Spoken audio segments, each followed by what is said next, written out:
10 நெறிகள் உங்களுக்கானது.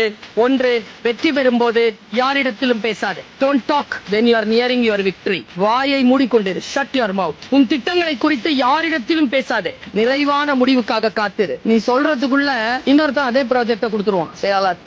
உன் மகிழ்ச்சியை கொண்டாடும் இதயம் பலரிடத்தில் இல்லை. Stay calm. நீ அனைவருக்கும் எதை தருகிறாயோ அதையே திரும்பி அவர்களிடம் இருந்து எதிர்பார்க்காத. நான் உனக்கு நேத்து 2 இட்லி கொடுத்தேன்ல, நீங்க நான் பசியோட இருக்கிற, நீ கொடு. நீ கொடுத்தா முடிஞ்சு போச்சு.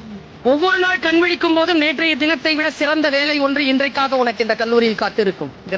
உன்னிடம் இருப்பதற்கு நீ நன்றி சொல்ல இல்லை என்றால் நீ விரும்புகின்ற இன்னொன்று உன்னை வந்து சேராது. Have gratitude. சில நேரங்களில் நீ எதை மிகவும் விரும்புகிறாயோ அது உன்னை கடந்து போக அனுமதி. சில காரணங்களுக்காக வாழ்க்கையில் சில நினைவார்கள். உன் மீது இயற்கையும் இறைவனும் பிரபஞ்சமும் வைத்திருக்கக்கூடிய பேரன்பினால் அவர்கள் உன்னை விட்டு விலகுவார்கள். Say thanks to the closed doors. விலை பட்டியலை கவலைப்படாமல் பொருட்கள் வாங்க விரும்பினால்